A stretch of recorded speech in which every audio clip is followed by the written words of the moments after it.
మత గ్రంథాలను శోధిస్తారో ఎవడు నేను హిందువునని చెప్పుకోడు.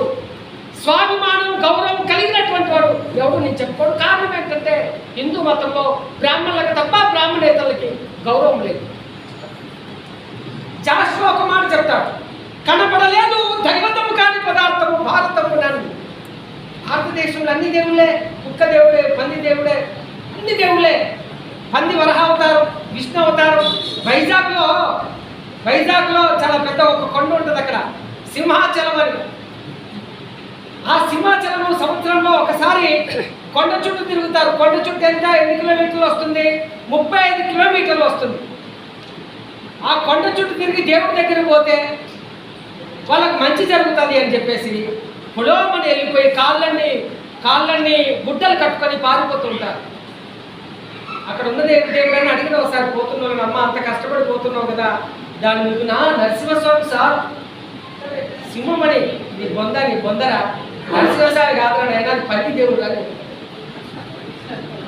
పంది వరహావతారం, కష్టపడి 10 మందికి తిండి పెట్టేవాడు, ఉత్పత్తిలో ప్రధాన భాగస్వామి ఉండేటువంటి వాడు, తెల్లారిని రోడ్లు ఊడ్చేవాడు, తెల్లారిని బాత్రూమ్ కడిగేవాడు, తెల్లారిని గుడ్డలు పిండేవాడు, తెల్లారిని వంట చేసేటువంటి వాడు, సర్వసాధ్యం చేస్తూ ఈ దేశానికి సిరి సంపదలు సృష్టిస్తున్నటువంటి వాడు, ప్రధాన భాగస్వామి ఉన్నవాడు, అంటాడు వాడు ఇతడు, ముట్లాడు వాడు ఇతడు, చండాలుడు అవుతాడు. ఎలాంటి శ్రమ చేయకుండా ప్రజల్ని పరన్న ముక్కుగా ప్రజలు దోసుక తిని బతుకుతున్నటువంటి వాడు భూసుడు అవుతాడా? పంది దేవుడు అవుతుందా? బియ్యం తినే పంది దేవుడు అవుతుంది. కష్టపడి 10 మందికి తిండి పెట్టేవాడు అంటాడు వాడు అవుతుందా? ఇలాంటి ఒక హిందూ సామాజిక వ్యవస్థ ఎందుకు గౌరవించాలని బ్రాహ్మణులకు తప్ప బ్రాహ్మణేతరులకి పీసమంతా కూడా విలువలేదు ఈ సమాజంలో. దళితులు నిమ్న వర్గాలు నువ్వు ఏ స్థాయిలో ఎదుగు, నాకు తెలిసి ఇలాంటి బాధలు మా సార్ కూడా పడి ఉంటారు. చాలా మంది మిత్రులు అనుకుంటారు ఆర్థికంగా ఎదగడం మీరు కాదని చెప్పడు. నువ్వు ఆర్థికంగా ఏ స్థాయిలో ఉన్నా, నువ్వు ఏ పదవిలో ఉన్నా, ఏ హోదాలో ఉన్నా సామాజిక వ్యవస్థ నిన్ను వెంటాడుతుంది. ఇది మీరు మర్చిపోకూడదు. రామనాథ్ కోవింద్ ఉన్నాడు, గుడిమెట్లు ఎక్కనీయలేదు. ద్రౌపది ముర్ము ఉంది, గుడిమెట్లు గుళ్ళోకి రానివ్వలేదు. పార్లమెంటు ఓపెన్ చేసేటప్పుడు వాళ్ళకి ఆహ్వానం లేదు. రాముడు గుడి కట్టాలి ఈ దేశంలో. అసమానతలకి వర్ణాశ్రమ ధర్మాలకి కాపాడినటువంటి గొప్పవాడు రాముడు. ఆయనకు గుడి కట్టారు. వేమని అంటారు ఒక మాట, కనక మృగము పువ్విని కద్దులే కనకయే తరుణి విడిచిపోయ దాసరథియు తెలివిలేని వాడు దేవుడెట్లా యదా విశ్వదాభిరామ వినురవేమా. డియర్ బంగారు లేకపోతుంది, డియర్ బంగారు లేకపోతుందని సీతమ్మ రాముడిని అడిగిందట, గీకిందట, బంగారు లేకపోతుంది. ఎందుకంటే బంగారు లేదు నేను చెప్పడం కాదు, వాళ్ళు చెప్పితే. రామాయణ మహాభారతాలు 300కి పైగా ఉన్నాయి. వాల్మీకి రామాయణాన్ని చూస్తే వాల్మీకి చెప్పిన మాట డియర్ బంగారు లేకపోతుంది అనగానే దాని వెనకాల రాముడు పరిగెత్తాడు. బంగారు ఎప్పుడైనా లేడు ఉంటుందా? అది తెలియని ఈ తెలివి తక్కువ దేవుడు ఎట్లయిందన్నా. కనక మృగము భూమిని, కనకం అంటే బంగారం, కనక మృగము భూమిని కద్దులే కనకయే తరుణి విడిచిపోయే దాసరథియు తెలివి లేని వాడు దేవుడు ఎట్లాయాలన్నాడు. ఆయనకు గుడి కట్టారు ఈ దేశంలో. రాళ్ళు తెచ్చిన రమ్యమో గుడి కట్టి రాళ్ళు ప్రతిమను చేసే ఖ్యాతిగాను దేవుడంచు మొక్కి దీవించి పలుకున విశ్వదాభిరామ వినరవేమన్నాడు.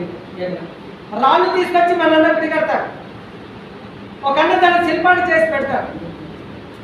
నువ్వు కట్టిన గుడి, నువ్వు పెట్టిన బొమ్మ నిన్ను ఎట్లా రక్షిస్తుందయ్యా బాబు? నువ్వే రక్షిస్తున్నావు. దాన్ని తాటిపోయేంత తాళం కూడా వేసి సీసీ కెమెరాలు పెట్టి ఎవడైనా దోసుకుపోతాడు. అందుకనే తిరుపతి మీద ఎప్పటికీ సీసీ కెమెరాలు తిరుగుతుంది, ఎవడో చెప్పుకోపోతుంది, ఎవడో అక్కడ లోపల ఉన్నాడు పెద్ద దొంగ. డాలర్ శేషాన్ని 300కి పైగా కాయిన్స్ ఆఫ్ దొంగలు చేసేసి ఇంకెవడక్కర్లేదు ఈ దేశంలో ఎలాంటి శ్రమ చేయకుండా బ్రాహ్మణులు కాలు మొక్కించుకుంటాడు. అయ్యే కాదు ఎవరు మొక్కడు. కాలు మొక్కించుకుంటాడు, మన సంపద అంతా తింటాడు, మీకంటే నేను గొప్ప అంటాడు. కాబట్టి ఈ దేశాల్లో ఒక మనిషి మరో మనిషి గౌరవించినటువంటి సమాజం, ఒక మనిషి మరో మనిషిని ప్రేమించలేని సమాజం గొప్ప సమాజం ఎట్లయితుందో నాకు చెప్పాలి. అందుకనే తండ్రి పెరియార్ చెప్పాడు, ఒక మనిషి మరో మనిషిని ప్రేమించలేని ఈ సమాజంలో బ్రతకడం కంటే చావడం పెట్టండి. గౌరవం లేని చోట బ్రతకడం కంటే చావడం చాలా గొప్ప పేరుగా. అందుకోసమనే నువ్వు బానిసగా ఉంటావా, స్వాభిమానం కోసం నువ్వు పోరాటం చేస్తావా నువ్వు తీర్చుకో. ఇంతకుముందు సార్ మాట్లాడుతున్నప్పుడు దేవుడి మీద ఒక చిన్న కామెంట్ వచ్చింది, ఎందుకు దేవుడు లేడంటారు? ఆయన స్టేజ్ ఎక్కగానే తమిళ్లో కడవలు ఇల్లై కడవలు ఇల్లై కడవలు ఇల్లవే ఇల్లై అంటారు. దేవుడు లేడు, దేవుడు లేడు, దేవుడు లేనే లేడు. ఎందుకు అంటున్నాడు దేవుడు లేడని? నాస్తిక సమాజం ఎందుకు చెప్తుంది దేవుడు లేడని? దీనికి ఒక ప్రధాన కారణం ఉంది, అందరూ బాగా వినండి. దేవుడు మత గ్రంథాలని ఆధారంగానే కుల వ్యవస్థ ఏర్పడింది. దేవుడు కుల వ్యవస్థ మతానికి అంతర్భాగంగా ఉంది. మతానికి దేవుడు కేంద్ర బిందువుగా ఉన్నాడు. దేవుడు బతుకున్న కాలం, మతం బతుకున్నంత కాలం ఈ దేశంలో కులం సజీవంగా ఉంటుంది. రామాయణం ఉన్నంత కాలం బట్టలు ఉతికే సాకులన్నా మనం మురికి పట్టించుకుంటే మన భక్తులు వదిలిగి మనల్ని శుద్ధి చేసేటువంటి సాకులన్నా గౌరవంగా బతకగలగాలి. మీరు ఒకసారి చెప్పండి. ఓకే, రాముడు తన భార్యని అడవిలోకి పంపడానికి ఆయన ఎవరిని చూపించాడు? సాకులను చూపించాడు. అంటే సాకులను మురికి పట్టులు లేడని నాస్తిక సమాజం ఎందుకు చెప్తుంది దేవుడు లేడని? దీనికి ఒక ప్రధాన కారణం ఉంది, అందరూ బాగా వినండి. దేవుడు మత గ్రంథాలని ఆధారంగానే కుల వ్యవస్థ ఏర్పడింది. దేవుడు కుల వ్యవస్థ మతానికి అంతర్భాగంగా ఉంది. మతానికి దేవుడు కేంద్ర బిందువుగా ఉన్నాడు. దేవుడు బతుకున్న కాలం, మతం బతుకున్నంత కాలం ఈ దేశంలో కులం సజీవంగా ఉంటుంది. రామాయణం ఉన్నంత కాలం బట్టలు ఉతికే సాకులన్నా మనం మురికి పట్టించుకుంటే మన భక్తులు వదిలిగి మనల్ని శుద్ధి చేసేటువంటి సాకులన్నా గౌరవంగా బతకగలగాలి. మీరు ఒకసారి చెప్పండి. ఓకే, రాముడు తన భార్యని అడవిలోకి పంపడానికి ఆయన ఎవరిని చూపించాడు? సాకులను చూపించాడు. అంటే సాకులను మురికి పట్టులు మురికిగా ఉంటాడు కదా. నువ్వు కారణ జన్ముడివి కదా, నువ్వు కారణ జన్ముడివి, నీకు ఎంత గొప్ప ఆలోచన ఉండాలి, పిల్లల్ని అడుగులో పంపిస్తావు. కాబట్టి ఇవన్నీ కూడా కుల వ్యవస్థలు, వర్ణ వ్యవస్థలు, వర్ణాశ్రమ ధర్మాలని ఒక అసమానతను ఏర్పాటు చేయడం కోసం ఎప్పుడైతే మనధర్మ శాస్త్రం తప్పని చెప్పాడో, ఎప్పుడైతే మనధర్మ శాస్త్రం ధ్వంసం చేశారో దాని కారణాన్ని రామాయణ మహాభారతం అనే గ్రంథాన్ని రాసి అది పిల్లలకు కూడా అద్దుతున్నారు. వాటి పాఠ్యాంశాలు పెట్టి భవిష్యత్తు నేటి బాలని రేపటి పౌరులుగా, రేపటి మతోన్మాదులుగా మారుస్తున్నటువంటి ఆర్ఎస్ఐ ప్రజల సంగీత వాళ్ళు ఈ సంస్థలన్నీ కూడా ఉన్నాయి. దీనిలో క్రైస్తవులు ఉన్నారు, దీనిలో ఇస్లాం ఉంది. మతము, మత విశ్వాసాలు ఎప్పుడైనా సమాజానికి, సమాజం మనగడిగే ప్రమాదమే. మతములన్నీ మార్చుకోవడం, జ్ఞానం ఒక్కటి నిలిచి పెరుగుతున్నాడు వచ్చాడు అప్పాలో. కాబట్టి ఇక్కడ మిత్రులందరూ కూడా ఐఎమ్ వెరీ సారీ, అందరు కూడా ఫోన్లు చేయగానే వాళ్ళ పనులన్నీ వదిలిపెట్టుకొని, రేపు ఉందనగానే పనులన్నీ వదిలిపెట్టేసుకొని ఒక్కొక్కరు 100 కాదు 1000 మందితో ముగ్గురు చెప్పినట్టుగా మీ సామాజిక చైతన్యంతో మీరందరూ కూడా ఈ మీటింగ్ని విజయవంతం చేశారు. మీ అందరికీ కూడా భారత నాస్తిక సమాజం, నాస్తిక తరఫున అందరికీ కూడా పేరు పేరున ఒక్కొక్కరి పేరు చెప్తే చాలా పెద్దగా ఉన్నాయి. చాలా దూరం నుంచి, సుదీర్ఘం నుంచి కూడా ఇక్కడికి వచ్చేసారి ఎంతో ఖర్చులు పెట్టుకొని ఈ ఉద్యమాలను నిలబెట్టుకుందాం. మనల్ని గౌరవంగా బతకడానికి, ఒక స్వాభిమానం కలిగిన ఒక సమాజంగా తీర్చిదిద్దడానికి జ్ఞానంతో, తెలివి బుద్ధి జ్ఞానంతో ఇలాంటి సంస్థలని, భావజాలను ముందు తీసుకోవాలని చెప్పేసి కోరుకుంటూ అందరికీ పేరు పేరున సామాజిక ఉద్యమాలకు వందనాలు చేస్తున్న స్టేజ్ మీద ఉన్నటువంటి అందరూ అన్నలు కూడా వాస్తవానికి ఆఫ్ డే పెట్టుకున్నాం, మరోసారి పెట్టుకున్నప్పుడు 2 రోజులు పెట్టుకొని అందరూ మాట్లాడగలరు, అందరూ కూడా చాలా గొప్పగా మాట్లాడగలరు. ఎవరిని చాలా మంది మాట్లాడించలేకపోయాం. I'm very sorry.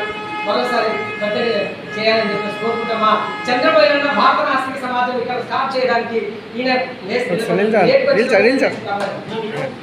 అడకాపురం చంద్రబాబు భారత నాస్తిక సమాజం అవసరమైన 30 సంవత్సరాల క్రితమే భావించి తన శిక్షణలో జాబ్ చేస్తుంటే నన్ను ప్రోత్సహిస్తూ నాతో పాటు అడుగులేసి సుదీర్ఘ ప్రాంతాలను కూడా జరిగారు. దీంట్లో ప్రతి ఒక్కరు ఉన్నారు, ప్రతి ఒక్కరు పేరు పేరుగా ఉన్నారు. అందరూ ఇక్కడ రత్నమన్న వాళ్ళందరూ కూడా దాదాపు 30 సంవత్సరాలుగా అసలు ఏ కమ్యూనికేషన్ లేని రోజులలో కూడా గ్రామాల్లో తిరిగి ఎడ్యుకేట్ చేసినటువంటి అందరికీ కూడా ఇక్కడికి వచ్చిన అందరికీ కూడా పేరు పైన సార్లు అందరికీ కూడా పేరు పైన ధన్యవాదాలు తెలియజేస్తున్నాను. ఒకసారి అభినందనలు తెలియజేద్దామని కోరుతున్నాను.